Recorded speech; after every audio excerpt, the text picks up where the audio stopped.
My name is Fackson Mwale.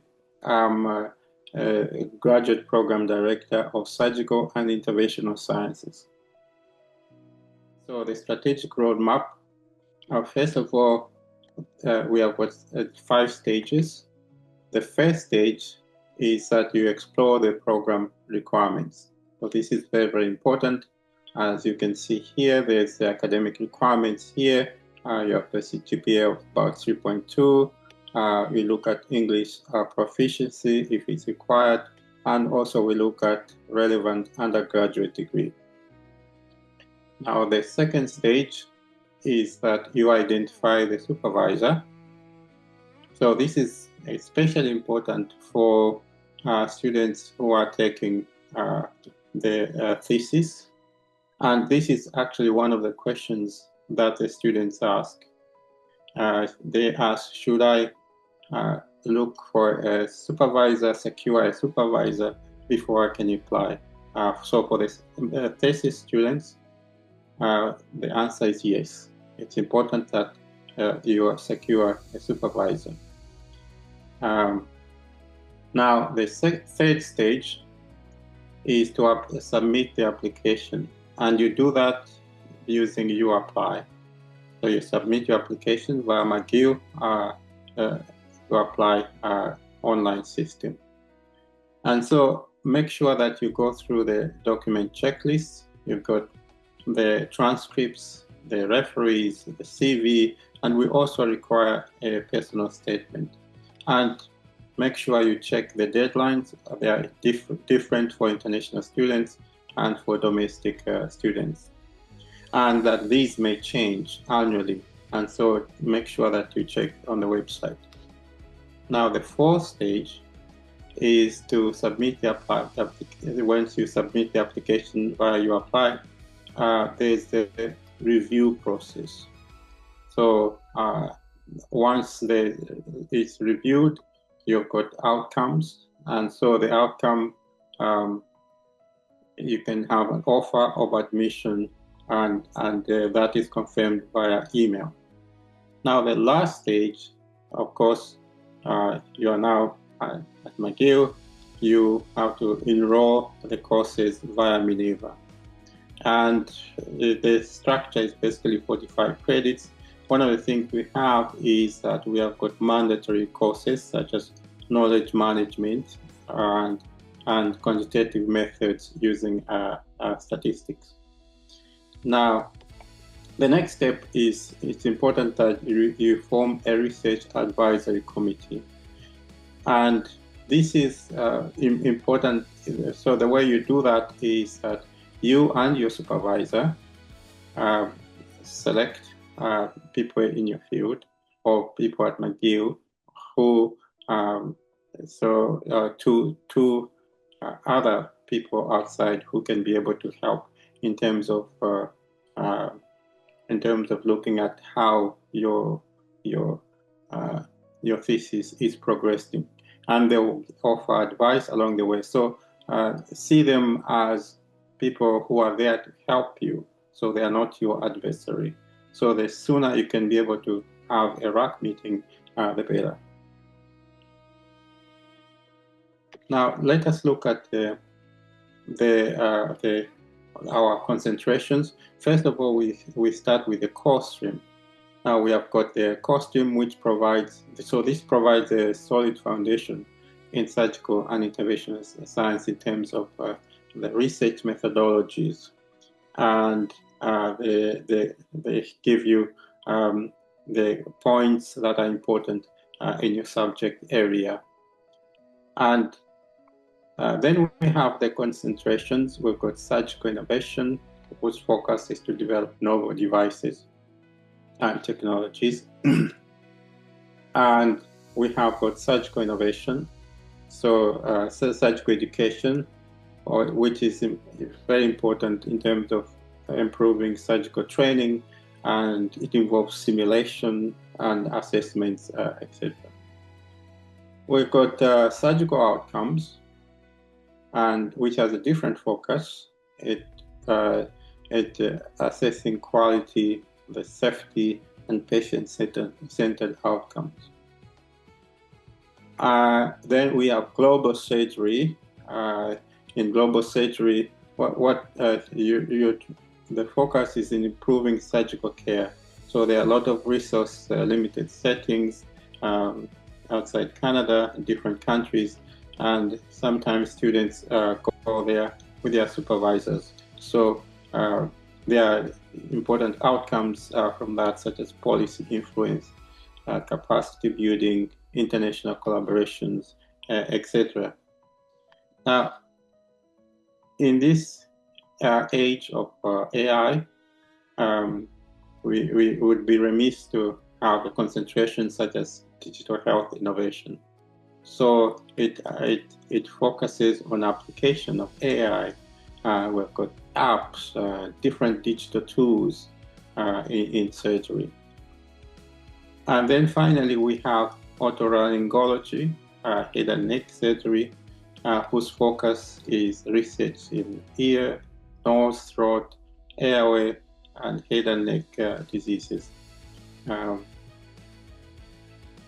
Now, so there are different pathways that one can take. You can talk about to a master's thesis. And one of the differences between master's thesis and master's non-thesis is that, of course, there is a thesis writing that is involved. And so you have to do research and you collect data. And then at the end, there's an evaluation, a review of your thesis. And once it passes, then the student can graduate. Now, the master's non-thesis, it's mostly structured around courses. But we also have a project, which we call the 623. And after one completes the coursework and also the project in the first, so they can graduate. Now, in terms of the PhD, of course, there are differences in terms of intensity of the research. It's also mostly research.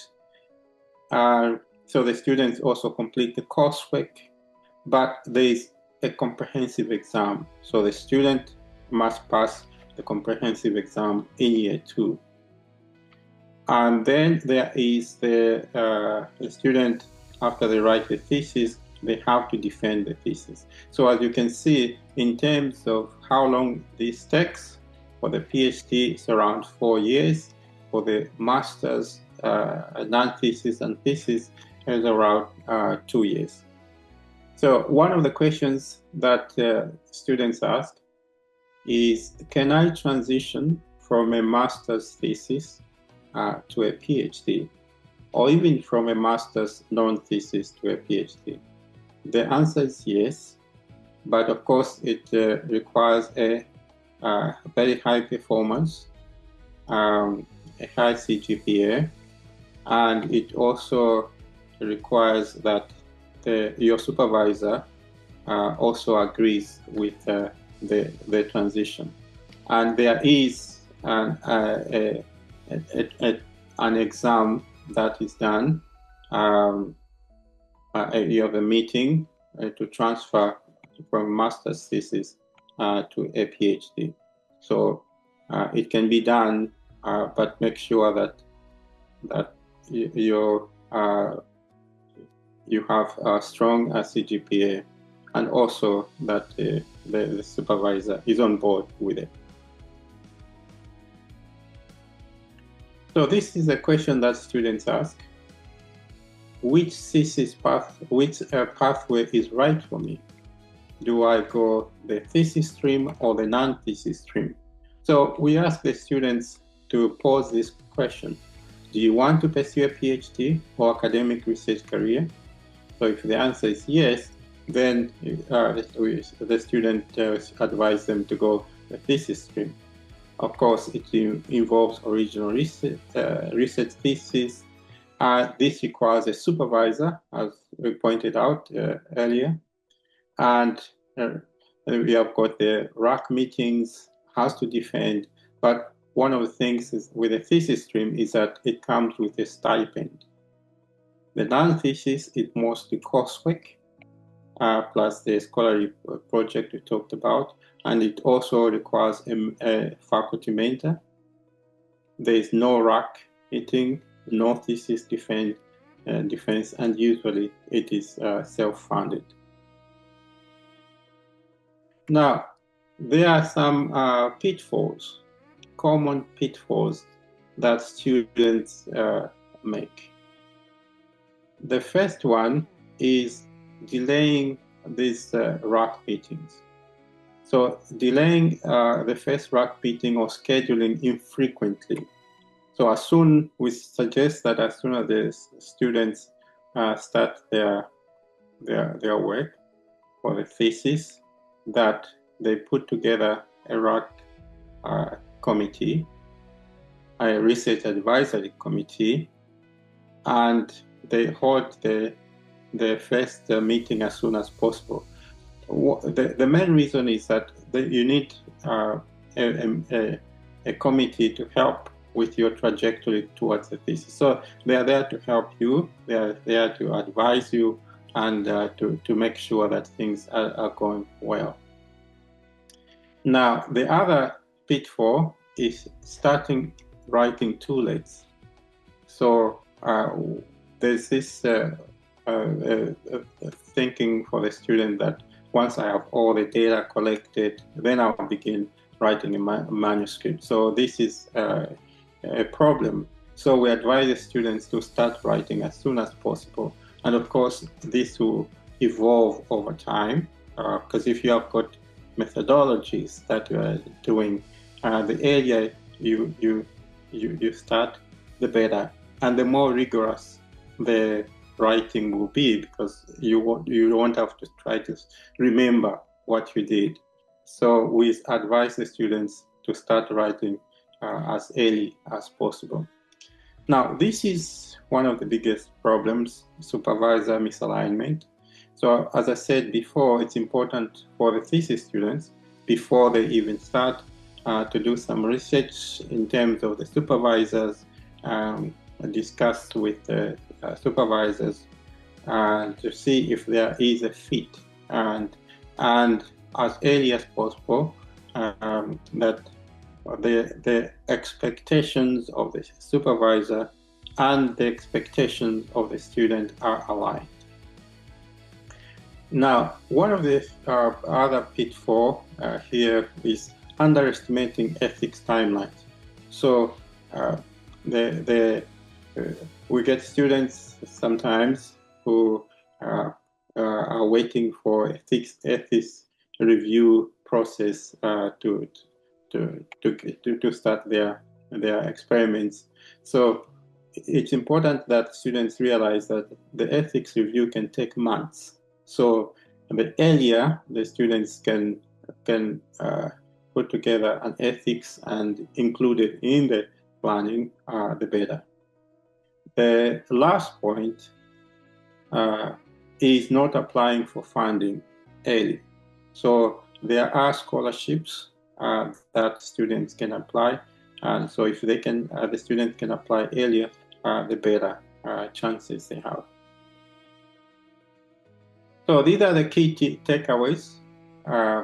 First, for the thesis students, this is a research-driven program, and that alignment with a supervisor is one of the single most important factors in the success of the project.